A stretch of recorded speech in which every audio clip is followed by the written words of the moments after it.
नमस्कार विद्यार्थी मित्रांनो, मी रोहित जाधव पुन्हा एकदा एकाग्र अकॅडमीच्या यूट्यूब चॅनलवर तुमच्या सगळ्यांचं स्वागत करतोय. तर या ठिकाणी आपण बघितलं की 2021चा पेपर आपण एक्सप्लेन केलेला आहे. आता आपल्याला 2022चा पेपर घ्यायचा आहे. तर या पेपरमध्ये आपण बघतोय पहिला प्रश्न आपल्याला दिसतोय, खालीलपैकी कोणती पद्धती पृथ्वी आणि ग्रह यांच्यामधील अंतर मोजण्यासाठी वापरतात. आता हा जो क्वेश्चन आहे हा आपण फिजिक्समध्ये घेऊ शकतो, कारण युनिट वाला मेथडवाला हा क्वेश्चन आहे. तर तुम्हाला माहिती असेल की डिस्टन्सचं सगळ्यात मोठं युनिट पॅरलॅक्स असतं असं वाचलेलं असेल कुठे. तर याचं हे उत्तर आहे. हा प्रश्न रिपीट झालेला आहे, हा PYQ मध्ये पण आलेला आहे. आता हे सिंपल आहे, पृथ्वी आणि ग्रहला डायरेक्ट डिस्टन्स कसं काय मोजणार. पृथ्वी आणि ग्रह एकमेकांपासून किती लांब आहेत. इको पद्धती, इकोमध्ये आवाजाचा वापर करतात. पृथ्वी आणि ग्रहमध्ये आवाज कसं काय वापरणार, कारण आवाजाला तुम्हाला माहिती असेल आवाज म्हणजे ध्वनी, आणि साऊंडला एका माध्यमातून दुसऱ्या माध्यमात जायचंय तर त्यासाठी काय पाहिजे, मीडियम. म्हणजे एका ठिकाणाहून दुसऱ्या ठिकाणी जायचं तर मीडियम रिक्वायर्ड आहे. आणि पृथ्वी आणि ग्रहच्या मध्ये तिथे अंतराळामध्ये खूप मीडियम आणायचं, व्हॅक्युम स्पेस असतो, त्यामुळे हे कट झालं, डायरेक्ट कट झालं. स्लोप टॅपिंग, स्लोपचा तर काय संबंध नाहीये. तर पॅरलॅक्स पद्धती. तर हा प्रश्न मी म्हणेल की तुम्ही वाचला असेल तर खूपच इझी क्वेश्चन होता, पण जर नसेल वाचला तर डिफिकल्ट. काहीच वाचलं नसेल तर सगळं डिफिकल्ट असतं, हे लक्षात ठेवा. तर हा मी इझी क्वेश्चन पकडेल, फिजिक्सचा इझी क्वेश्चन आहे. आता पुढे बघा गणित. आता हे गणित जे आहे विभवांतर वगैरे म्हणजे विद्युतधारामधले, बरोबर. 110 ओहम रोध असलेल्या उपकरणाच्या दोन टोकामध्ये 33 व्होल्ट विभवांतर प्रयुक्त केले असता उपकरणातनं काही विद्युतधारा वाहते. 500 ओहम रोध असणाऱ्या उपकरणात तेवढीच विद्युतधारा वाहू द्यायला त्या दोन टोकात किती विभवांतर प्रयुक्त करावं लागेल. म्हणजे यांनी प्लॅन काय केलाय, मुलाला दोन गणित एकत्र करून प्रश्न विचारलाय. पहिलं गणित सॉल्व्ह करा आणि त्याच्यातलं यात टाकून दुसरं गणित करा. तर आपल्या लेक्चरमध्ये मी शिकवलंय मुलांना शॉर्टकट. वीर, वीर, VIR हा फॉर्म्युला वीर लक्षात ठेवायला, VIR वीर लक्षात ठेवायचं. आता इथे 110 ओहम रोध, म्हणजे रोध तुमचा 110 आहे, सॉरी, आर, आर म्हणजे रेजिस्टन्स 110 आहे, आणि आय तुम्हाला काढायचंय. आणि व्ही किती दिलेला आहे, 33. मग हा 33 आणि हा 110 बरोबर आय. मग याला भाग दिला तर तुम्ही 11 भाग देता, 11 त्रिक आणि 11 10, तर हे 3/10, हे माझं काय आलं, आय आलं. आता मला पुढे तोच फॉर्म्युला परत वापरायचा आहे. V is equal to IR. आयची व्हॅल्यू किती दिलेली आहे मला, 3/10, आणि रोध किती दिलेला आहे, 500. मग आता हा शून्य गेला तर 50 त्रिक किती होतील, 150. इथे दिसते उत्तर. झालं. तर हा प्रश्न मी मॉडरेटमध्ये घेईल, कारण ज्याला फॉर्म्युला वगैरे काय माहित नाही त्याला काहीच कळणार नाही. हा इझी आहे, हा मॉडरेट आहे. चेक करून घ्या नेक्स्ट पेजवर जाण्याआधी, कोणाला काय डाऊट असेल तर बघून घ्या.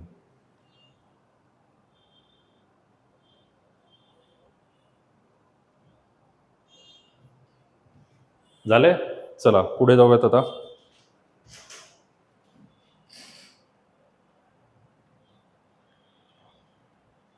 खालीलपैकी नैसर्गिक चुंबकाचे नाव कोणते आहे. सगळ्यात इझी क्वेश्चन पूर्ण पेपरमध्ये, मला सगळ्यात इझी क्वेश्चन हा वाटला. असं का, कारण चुंबक कशाला अट्रॅक्ट करतं, लोखंडाच्या वस्तूंना. आता लोखंडाचं नाव इथे फेरस. सिलिकॉनचा आणि चुंबकाचा काय संबंध, तांब्याला चुंबक कधी चिकटतं का, जस्तचा काय संबंध. झालं उत्तर. इझी, व्हेरी इझी असं म्हणू शकतो आपण. लोडस्टोन, लोडस्टोन हा काय नॅचरल मॅग्नेट आहे, म्हणजे असं आपण त्या ठिकाणी या FE वरनं लॉजिक लावलं असतं तरी आलं असतं. हा प्रश्न परत एकदा व्हेरी इझी कॅटेगरी फिजिक्स. आतापर्यंत फिजिक्सचेच प्रश्न चाललेले आहेत. हा इझी आहे का, सोनार कशासाठी वापरतात, साऊंड नेव्हिगेशन अँड रेंजिंग. सोनार वापरतात पाणबुडीसारख्या बुडलेल्या वस्तूची गती स्थिती मापण्यासाठी.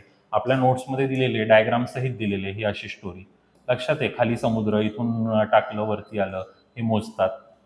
सोनार, SONAR, sound navigation and ranging. Very easy category मधला हा पण प्रश्न इझी होता, हा पण इझी होता. म्हणजे आतापर्यंत 4 प्रश्नांमध्ये आपण बघितलं की 3 इझी आहेत आणि एक मॉडरेट आहे. चला पुढे.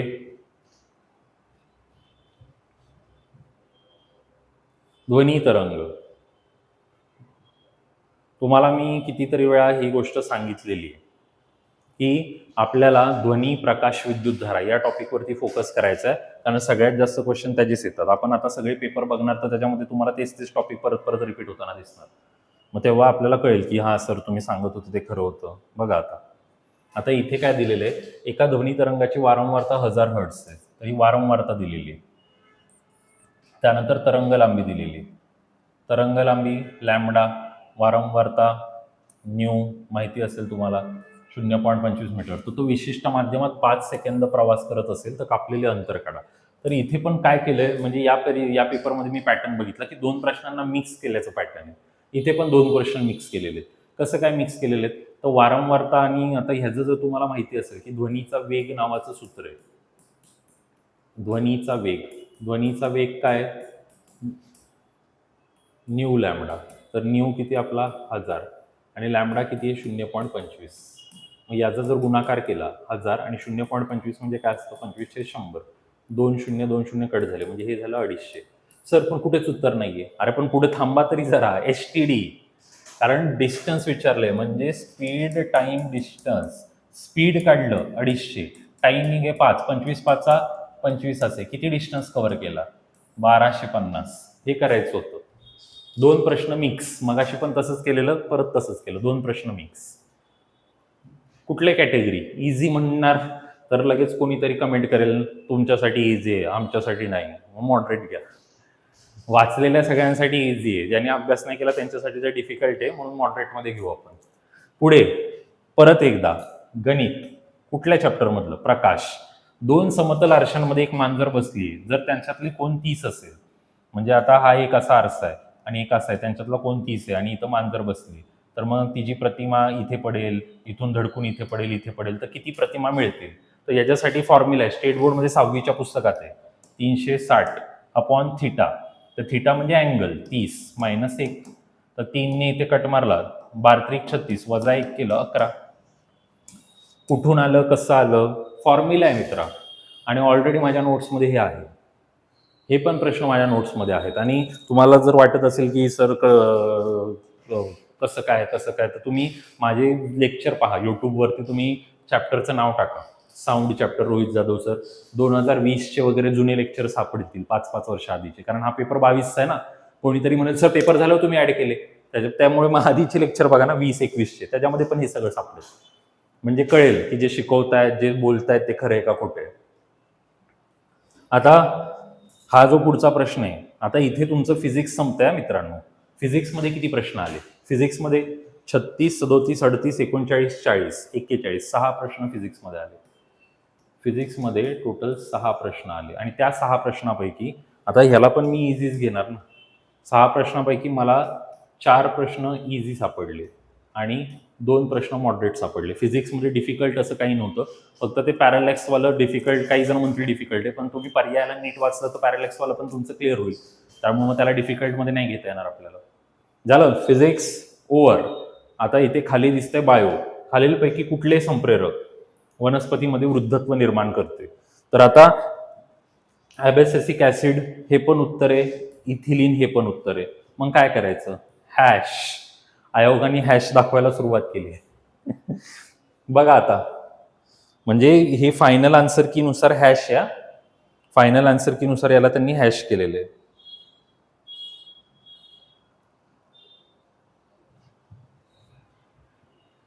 तर याला मग इझी मॉडरेट डिफिकल्ट मध्ये कशातच नको घ्यायला. चला पुढे. तसं तर इझी होता, पण 2 पर्याय दिल्यामुळं टेन्शन आलं. आता हा प्रश्न तर काय आता बोलायचं, वाचा काय. डोळ्याचा रंग पांढरा असणाऱ्या ड्रॉसोफिलाच्या मादीचा डोळ्याचा रंग लाल असणाऱ्या ड्रॉसोफिलाच्या नरासोबत संकर झाले, तर त्याच्या पहिल्या F1 पिढीतील सर्व मादी ड्रॉसोफिलांच्या डोळ्यांचा रंग कुठला असेल.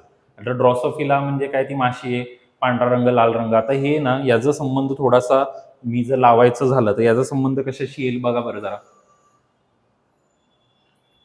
तर याचा संबंध आपल्याला 10वीच्या पुस्तकामध्ये एक धडा होता, त्याच्यामध्ये मेंडल नावाचा माणूस होता आणि त्यांनी माशी बिशी नव्हतं दिलं. मी तुम्हाला असं आठवतंय आपल्याला, तर त्यांनी मटारच्या झाडाचं त्यांनी एक्झाम्पल दिलेलं. काही मटारच्या झाडांना पांढरी फुलं येतात, काही मटारच्या झाडांना लाल फुलं येतात, मग त्यांचा संकर केल्यावर कुठली फुलं येतील, तर त्याच्याशी रिलेटेड हे होतं. तर याच्यामध्ये काय असतं ते प्रॉमिनंट म्हणजे जो डॉमिनंट आहे त्याचं येणार. मग इथं डोळ्याचा रंग पांढरा आहे आणि इकडे रंग लाल आहे, तर लाल आणि पांढऱ्यामध्ये लालच तुमचा प्रॉमिनंट आहे. निळ्याचा तर काही संबंध नाही. मिश्रण, आता काहींनी खूप जणांनी हे उत्तर दिलं, पण इथे कसं असतं जो प्रॉमिनंट असतो त्याचं येतं, म्हणून मग याचं उत्तर लाल आहे. आता हा प्रश्न मी डिफिकल्ट मध्ये घेऊ शकतो, कारण याच्यामध्ये काही माहिती असेल तर माणूस करेल, नाही तर काय करणार. ओके, चला पुढे घेऊ आपण. मेंडल नाव लक्षात ठेवा. आता हा प्रश्न आपल्या नोट्स मधला ऍज इट इज आलाय. व्हायरॉइड पैकी 3 विशेष गुणधर्म ओळखा. व्हायरॉइड, आता व्हायरॉइड हा विषाणूपेक्षा लहान असतो. हे परफेक्ट आहे, ए वाक्य परफेक्ट आहे, मग ए परफेक्ट आहे तर हा पर्याय कट झाला. गोलाकार रायबोन्युक्लिक ऍसिड रेणूने बनलेले. बी परफेक्ट आहे, बी परफेक्ट आहे म्हणजे एसिडी उडला. RNA ला आच्छादित असणे, नसणे हे आपण लिहून दिलेलं आहे. संपलं, सी गेला. सी गेला म्हणजे कोण गेला, हे गेलं. काय उत्तर आलं, 1. व्हायरॉइड काय असतं, व्हायरसच्याच प्रकारचं आहे, पण व्हायरसपेक्षा छोटे असतात. हे NCERT 11वी, डायरेक्ट सांगतो कुठले, NCERT 11वी, स्टेट बोर्डमध्ये नव्हतं, NCERT 11वी मध्ये. आपल्या नोट्समध्ये आपण नोट्स बनवताना NCERT स्टेट बोर्ड वगैरे मिक्स करून नोट्स बनवलेले आहेत, तर त्यामधनं हे आलेले. तर याला कशात घेणार, मॉडरेट. इझी, डायरेक्ट जास्त इझी नाही, वाचलं नसेल तर काय कळणार आहे. पादप पेशी संक्रमित करणे, मुलगा इथंच घाबरला. पादप पेशी, प्लांट प्लांट सेल, वनस्पती पेशी कंसात लिहून दिले, कारण वनस्पतींमध्ये रोग होतात ना यांच्यामुळे. वनस्पतींमध्ये जे डिझीज वगैरे होतात ना त्याच्यामध्ये हे कारणीभूत असतात, हे लक्षात ठेवा. चला पुढचं. 45. खालीलपैकी कोणते पदार्थ मातीचे घटक आहेत. दगड, गोटे, वाळू, बारीक माती, कुजलेले पदार्थ. हे तर फिक्स आहे ना. बघा आता काय वाटतंय तुम्हाला. Question number 45. तर याची पण कॉन्ट्रोवर्सी आहे या प्रश्नाची, कारण 2 आन्सर की मध्ये 2 उत्तर आहे त्याचे. पहिल्या आन्सर की मध्ये वेगळे, दुसऱ्या आन्सर की मध्ये वेगळे.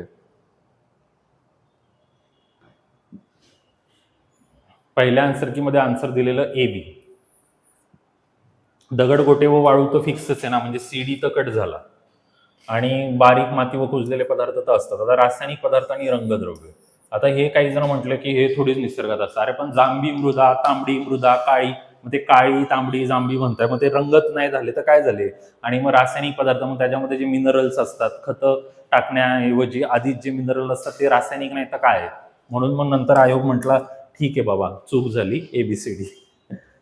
पहिले AB दिला, नंतर ABCD दिला. तर आता काय म्हणायचं, आता या प्रश्नाला कशात टाकायचं. इझी होतं, मॉडरेट, कारण याच्यामध्ये आयोगच चुकला, काय आपण पुढे काय करणार. तर आतापर्यंत आपल्याला दिसते बायोचे क्वेश्चन चालू आहेत. 6 झाल्यानंतर पुढे बायो चालले. ह्याला बायो म्हणणार, काही जण म्हणणार नाही पर्यावरण आहे. बघा, जसं तुम्हाला विचार करायचा आहे तसं. आपला आवडता प्रश्न, ऑलरेडी आपण घेतलेलंच होतं हे. प्राणी वर्गीकरणासाठी कोणती पायरी वापरली जाते. शॉर्ट ट्रिक ऑलरेडी शिकवलेली. आपली short trick KPC of GS.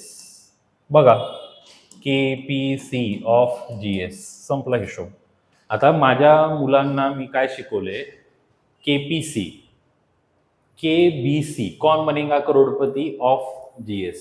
कोण बनेगा करोडपती मध्ये GS चे प्रश्न विचारतात, असं मी मुलांना सांगितलेलं. KPC, KBC आधी खूप फेमस होता ना, कौन बनेगा करोडपती, KBC. तर KPC ऑफ GS, KPC मध्ये GS चे प्रश्न विचारतात, तर ऑफ GS मग हे KPC ऑफ GS झालं.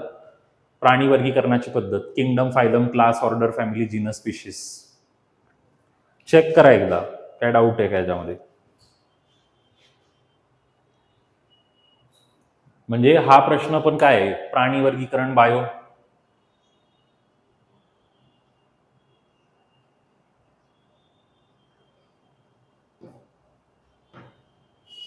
झालं. आता हा जो प्रश्न आहे, परिसंस्था निसर्गाचा स्वयंनियायक व स्वयंशाश्वत रचनात्मक कार्यात्मक संच आहे, जिथे जैविक व अजैविक घटक एकमेकात गुंतलेले असतात. त्यामध्ये खालील क्रिया घडतात.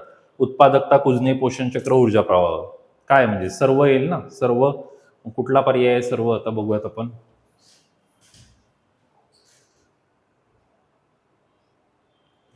तिसरा पर्याय ABC आणि D, सर्व उत्तर आले याचं. हे वाला उत्तर आहे, कारण सगळंच घडतं. उत्पादकता, कुजणे, पोषण चक्र, ऊर्जा प्रवाह.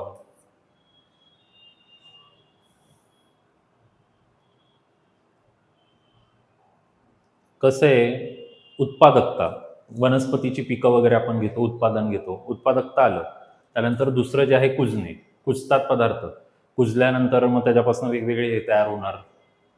आणि कुजल्यानंतर मग तुम्हाला माहिती आहे ना, की एखादा प्राणी मेल्यानंतर त्याची हाडं वगैरे कुजून मग त्याचे विघटन होऊन मग ते चक्र तयार होतं, ऊर्जेचा प्रवाह, ते सगळं याच्यामध्ये कव्हर झालं तुमचं. आता अजूनपर्यंत आता परत एकदा काय, आता हे बायोच चालले.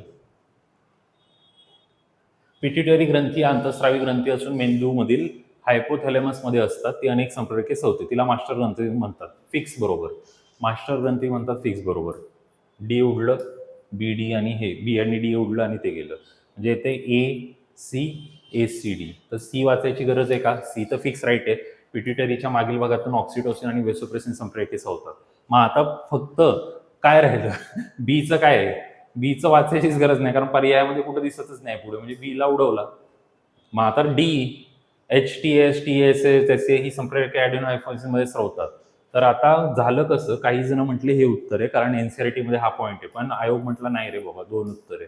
तर हा प्रश्न एवढा कॉन्ट्रोवर्सीचा झालेला की यासाठी काही लोक कोर्टापर्यंत पोहोचली. याची हिस्ट्री आहे ती वेगळी, आता ते काही डिस्कस नाही करत मी. तुम्हाला मिळेल ऐकायला याच्याबद्दल. जुने कोणी विद्यार्थी असतील तुमच्या ओळखी, कोणी अधिकारी, ते सांगेल 22च्या परीक्षेत काय काय झालेलं. तर आमचा विद्यार्थी होता, तर त्याच्याच काही मित्र होते आणि ते पुण्यामध्ये, मग त्यांनी केस टाकली वगैरे, ही स्टोरी आहे सगळी. कारण मान्य नव्हतं त्यांना आयोगाचं म्हणणं. कारण एका प्रश्नामुळे 2 मार्काचं नुकसान होतं ना. 0.5 मार्कमुळे पण जात आहेत पोस्ट हातातनं, रिझल्ट. चला आता बघा पुढे काय. झाडांच्या श्वासोच्छ्वासच्या क्रेपच्या चक्रामध्ये खालील कोणत्या प्रक्रियेद्वारे फ्युमेरिक ऍसिडचे रूपांतर मॅलिक ऍसिडमध्ये होते? यामध्ये पण आता या 2 पर्यायात कन्फ्युजन झालेलं आहे, पण डिहायड्रोजिनेशनला फायनल केलं पण नंतर असं झालं. आता हा प्रश्न आपण म्हणू शकतो की चला हा डिफिकल्ट मध्ये टाकू शकतो. कोण एवढं लक्षात ठेवते क्रेपच्या चक्रात? आणि ते शब्द पण कसे सेम आहे, हायड्रेशन, डिहायड्रोजिनेशन, डिहायड्रेशन, तर कन्फ्यूज होऊ शकतं. तर आता इथे आल्यावर आपला बायो संपतोय. म्हणजे तुम्ही बघितलं 36, 37, 38, 39, 40, 41 म्हणजे 6 प्रश्न फिजिक्सचे होते. त्यानंतर 42, 43, 44, 45, 46, 47, 48, 49 8 प्रश्न इकडे आले. मग 6 आणि 8 14 झाले. मग परत आता किती राहिले? 6. मग 6 पुढचे जे आहेत ते कशाचे? केमिस्ट्रीचे. पहिला प्रश्न सगळ्यात सोपा होता. हिऱ्यामध्ये कार्बनचा अणू कार्बनच्या इतर अणूंशी चतुपृष्ठीय रचनेत घेरलेला असतो. अष्टकोन नसतो, सरळ रेषा नसते. आता मुलगा 2-3 मध्ये कन्फ्यूज झाला. टेट्राहायड्रली का टेट्रागोनली? तर हायड्रली आपल्या नोट्समध्ये पण आहे आणि मला वाटतं हे स्टेट बोर्डच्या 9वीच्या पुस्तकात पण दिलेले आहे. ट्रिटियमचा अनुक्रमांक कोण आहे? मुलगा फसला 3. Sir tritium 3. अरे पण विचारलं काय? अनुक्रमांक. अणुवस्तुमानांक नाही विचारलं, ॲटॉमिक नंबर विचारला, ॲटॉमिक मास नंबर नाही. एक ॲटॉमिक नंबर आणि atomic mass number different concept आहेत ना. काय असतं बघा, तुम्हाला समस्थानिके माहिती असेल, आपल्या नोट्समध्ये हे उदाहरण दिलेले आहे. समस्थानिके म्हणजे काय? ज्यांचे अणुअंक समान असतात मात्र अणुवस्तुमानांक भिन्न असतात. तर हायड्रोजन, ड्यूटेरियम आणि ट्रिटियम हे तिघं एकमेकांची म्हणजे हायड्रोजनची समस्थानिके. हायड्रोजनला प्रिटेरियम पण म्हणतात. प्रिटेरियम, ड्यूटेरियम, ट्रिटियम. तर हायड्रोजनचं कसं असते स्टोरी? हायड्रोजनमध्ये जर आपण बघितलं, एक प्रोटॉन असतो बरोबर, आणि एक इलेक्ट्रॉन. आता हे ड्यूटेरियम आणि ट्रिटियमला पण काढतो. तर ड्यूटेरियम मध्ये काय असतं? एक प्रोटॉन असतो, इकडे पण एक प्रोटॉन असतो, आणि एक इलेक्ट्रॉन असतो, एक इलेक्ट्रॉन असतो. मग काय फरक आहे याच्यात? याच्यात फरक आहे न्यूट्रॉनचा. न्यूट्रॉन नसलेला एकमेव कोण आहे? हायड्रोजन. पण याच्यामध्ये कसं असतं? एक न्यूट्रॉन, आणि याच्यामध्ये काय असतं? 2 न्यूट्रॉन. मग हे एक आणि एक, हे बनतं 2 आणि हे बनतं 3. म्हणून याला ट्रिटियम, याला ड्यूटेरियम आणि याला प्रटेरियम असं नाव दिलेलं आहे. म्हणजे यांचे अणुवस्तुमानांक 1, 2, 3 आहेत, पण अणुक्रमांक 1, 1, 1च आहे, कारण ते समस्थानिक आहे. समस्थानिकांचा सगळ्यांचा अणुअंक काय असतो? समान असतो. ह्याला इझी मध्ये घेणार मी, याला पण इझी मध्ये घेणार, सोपे होते.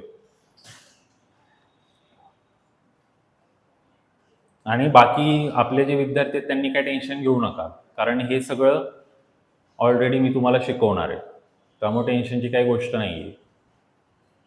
ज्यांनी आपली बॅच केलेली आहे त्यांनी एक्झाममध्ये रिव्हिजन करायची आणि निश्चिंत मनाने जायचं.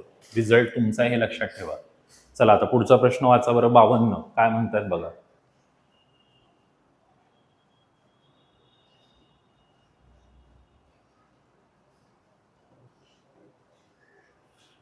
पृथ्वीच्या वातावरणाच्या टिंबटिंब भागात वातावरणातील एकूण हवेचा सुमारे 70% भाग असतो. आता हा जॉग्रफीचा पण प्रश्न आहे ना. आता हे तपांबर स्थितांबर आपण मराठीत पाठ केलेले आहे. तपांबर कुठलं असतं? ट्रोपोस्फिअर. सगळ्या बायोलॉजिकल ऍक्टिव्हिटीज वगैरे सगळं तिथेच होत असतं. तर मग हे आपण मग आता काही जण म्हणतील सर जॉग्रफीचा प्रश्न, तर मग ह्याला कशात घ्यायचं? केमिस्ट्री कशात? काही जण म्हणतील पर्यावरण वातावरण म्हटले. तर असं होतं पुढे मागे, तर एवढं टेन्शन नाही घ्यायचं. जनरल सायन्समध्ये पकडून घ्या. आता हा प्रश्न ना याला खरंच डिफिकल्ट मध्ये घेऊ आपण, कारण याच्यामध्ये एवढं कन्फ्युज ते विजो बंजो असलं काय काय लिहिलेलं आहे. तर हे काय आहे? दिलेल्या संयोजक कक्षेतील इलेक्ट्रॉनच्या जोड्यांमधील उदाहरणार्थ विमुक्त जोडी, बंधित जोडी, बंधोत जोडी व विमुक्त जोडी, बंधित जोडी विद्युत स्थितिक प्रतिकर्षण टिंबटिंब असे कमी होत जाते. तर हे जे शब्द आहेत ना मराठीतले, विद्युत स्थितिक प्रतिकर्षण म्हणजे काय असतं? Electrostatic repulsion. तर हा प्रश्न मी पण सगळ्यात पहिले बघितला ना, मी पण सोडून दिला. म्हटलं नको, काही समजत नाही विजो बंजो तिकडे. आता हे काय लोन पेअर आणि बॉन्ड पेअर म्हणतात त्याला. मग ते काय असतं? एखादा एलिमेंट जेव्हा इलेक्ट्रॉनची शेअरिंग होते आणि त्यांच्यात बॉन्ड बनतो, तर त्या इलेक्ट्रॉनच्या पेअरिंगला बॉन्ड पेअर म्हणतात. आणि असे मोकळे असतात त्यांना लोन पेअर. लोन म्हणजे एकटाना मोकळा. तर याचा आन्सर आयोगाने 2 दिलेले. तर ह्याची कन्सेप्ट एकदम वेगळी आहे. म्हणजे त्याला डिस्क्राईब करायला हे लेक्चर कमी पडेल. हे लेक्चर काय म्हणजे अजून असे कितीतरी लेक्चर लागतील हे सगळं एक्सप्लेन करायला. हे असे प्रश्न येतात, 3-4 प्रश्न असे बाहेरचे येतील. त्यासाठी जास्त टेन्शन घेऊ नका, स्ट्रेस घेऊ नका. कारण मी स्वतः तुम्हाला ते इथे एवढ्या कमी वेळात प्रॉपर एक्सप्लेन करू शकणार नाही. याच्या मागे खूप साऱ्या गोष्टी असतात. आता हे जे दिलेले आहे ग्रेटर दॅन, तर हे त्याचा आन्सर होतो. तसे ज्या गोष्टी खऱ्या आहेत त्या मान्य करायला काय हरकत नाहीये. जी रियालिटी ती रियालिटी. आता ही गणित पण जरा आता आपण बघितलं तर हे गणित सोपं होतं. हे थोडंसं अवघड होतं. 54 वालं. यामध्ये सगळ्यात जास्त रेणू कोणाचे असतात? आता आयोडीन 127 दिले. 250 एक 127 आहे. मग 250 मध्ये किती असतील? 125 दुने 250 म्हणजे हे 1.98 म्हणजे 1.99 म्हणजे 2 आसपास. 45 ग्रॅम पाणी. आता H2O जर आपण बघितला तर H2O किती असतो? H2 आणि O. मग H2 म्हणजे 2 आणि O म्हणजे किती? 16 म्हणजे 18 झाले ना टोटल. मग 18 याला जर भाग दिला, 18 दुने 36, तर 2 पॉईंट समथिंग याचं उत्तर येईल. आता 22 ग्रॅम कार्बन डायऑक्साईड CO2. आता O 16 असतो, मग O2 तर किती येईल? 16 येईल. आणि कार्बनचं तुम्हाला माहिती आहे 12, म्हणजे हे किती येईल? टोटल 44. 44ने जर 22ला भागलं तर उत्तर तुमचं येईल 0.5. म्हणजे याच्यामध्ये तर 0.5 आहे. त्याच्यामध्ये 2 आहेत, त्याच्यामध्ये 2 पॉईंट समथिंग जे पण असेल आपल्याला पूर्ण करायची गरज नाही. आता 10 ग्रॅम हायड्रोजन वायू झालं इथे. हायड्रोजन म्हणजे H2 म्हणजे एकामध्ये किती असतात? 2. 2ने 10ला जर भाग दिला तर उत्तर काय येईल? 5. म्हणजे याच्यामध्ये 5 रेणू आहेत. म्हणजे सगळ्यात जास्त रेणू कशात आहेत? झालं आन्सर. याला मग आपण मॉडरेटमध्ये घेऊ, याला मी डिफिकल्टमध्ये पकडेल, कारण हे गणित सॉल्व्ह करायचं आहे. V2O7-4 मध्ये V ची ऑक्सिडीकरण स्थिती काय आहे? बघा बरं एकदा, समजतंय का?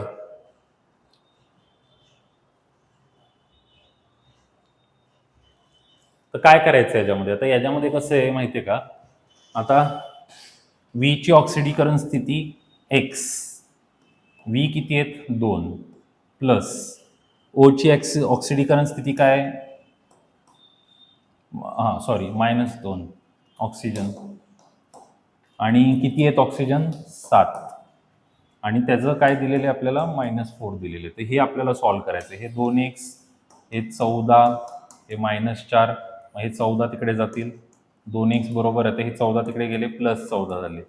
मग 2x बरोबर 10, 2नी कट मारला, x बरोबर 5. तर हे त्याचं उत्तर आहे. तर हे मी पण थोडंसं याच्यामध्ये कन्फ्यूज होतो, त्यामुळे मग हे काय केलं आपण डायरेक्टली परीक्षेमध्ये पण हे डिफिकल्टमध्येच मी घेतलेलं आहे. कारण मी स्वतः कन्फ्यूज आहे, तर तुम्ही पण कन्फ्यूज असाल, कारण हे ऑक्सिडीकरण स्थिती वगैरे पाठ तर कोण करत नाही. एवढं सगळं सॉल्व्ह कोण करत बसेल? असं सॉल्व्ह करायचं हे पण पटकन कळत नाही.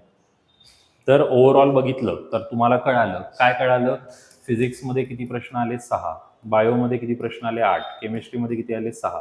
फिजिक्समध्ये जर इझी मॉडरेट डिफिकल्ट बघितलं तर इझी 4 होते, मॉडरेट 2 होते. बायोलॉजीमध्ये बघायला गेलं तर मला वाटतं 4 इझी होते, मॉडरेट आपण 2 पकडू शकतो, 2 डिफिकल्ट होते. केमिस्ट्रीमध्ये जर बघायला गेलं तर केमिस्ट्रीमध्ये पण 2 डिफिकल्ट आहेत, 2 आता मॉडरेट आपण पकडू शकतो किंवा एकच मॉडरेट आहे मला वाटतं आणि बाकी 3 इझी आहेत. म्हणजे हे जे आहे 4, 4, 8, 9, 10, 11 म्हणजे मी जे म्हणतो की 20 पैकी 10, 11 तुमची येणारच आणि हे बाकी मॉडरेटमध्ये 1-2 तुम्ही करू शकता. डिफिकल्ट 4-5 प्रश्न तर अवघड असतात, ते कोणालाही येत नाही. आता ह्यामध्ये टोटल 20 प्रश्न आहेत. 20 प्रश्नांपैकी जे मी म्हटलं की 20 प्रश्नांपैकी 2 प्रश्न मला काहीच माहीत नव्हते, त्याबद्दल एवढं मला खात्री नव्हती आणि एखाद प्रश्न थोडासा 50-50 वाटत होता. म्हणजे मला स्वतःला पण जास्तीत जास्त 12-14 प्रश्नांमध्ये 14 प्रश्न म्हणू शकता तुम्ही ओव्हरऑल सगळं बघितलं तर, कारण एक क्वेश्चनला तर परत हॅश पण दिलेलं आहे. तर हे आता 22चं विश्लेषण झालं, 21चं झालं, आता मग 23-24 असे सगळे विश्लेषण तुम्हाला मिळणार आहे. ठीक आहे, मग आजचं सेशन संपूया तेवढ्यात. चला, धन्यवाद.